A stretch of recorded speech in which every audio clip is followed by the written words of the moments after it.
Hello guys and welcome to the new lecture. In this lecture we are going to learn about the jQuery scroll event. So I have opened one website. It's a template, so when I scroll down you guys will notice that these things are appearing over here when I scroll down. So how is this happening? Because the template user have used jQuery scroll event on these divs or element whatever. So guys, we are going to learn that how to do that in this class. So this is a web page, and right over here I'm going to refresh the page. I'm going to the editor, so I'm inside the style.css. As you can see, we are in the project file. So right over here, what I'm gonna do, first of all, I'm going to write a new class with the name of .show.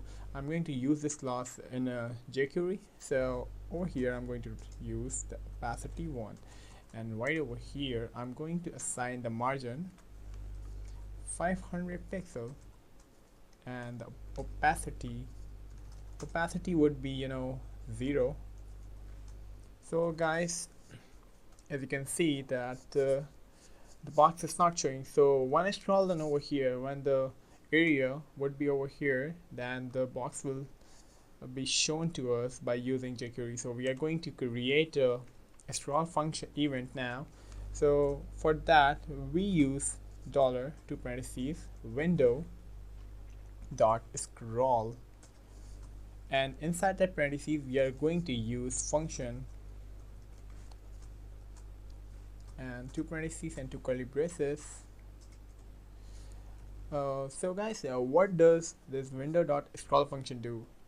It will do that. So when the window will when the user will scroll the window, then what would be the next value? So I'm going to assign a condition over here. If document dot scroll top means scroll from top, this is scroll from top, is this is the method scroll top, so we need to assign the two parentheses is greater than 150, then what it will do. So now I'm going to add this class dot show.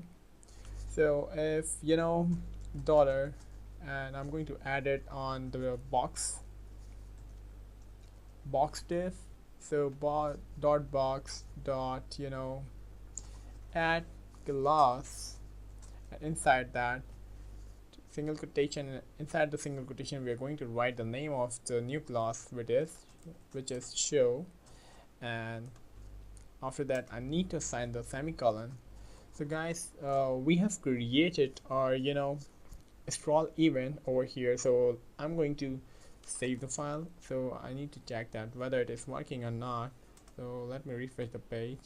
So when I will scroll down, you guys have noticed that this thing has appeared over here.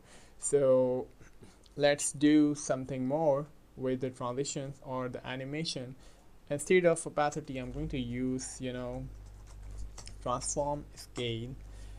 This should be 0, and right over here in the dot show I'm going to write transform scale, and this should be 1.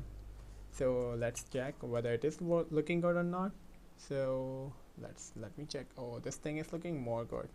So guys, this is how we use transform scale, and this is how we use scroll event in jQuery. So I'll see you guys again in the next lecture with some more methods. So till then, have a good day.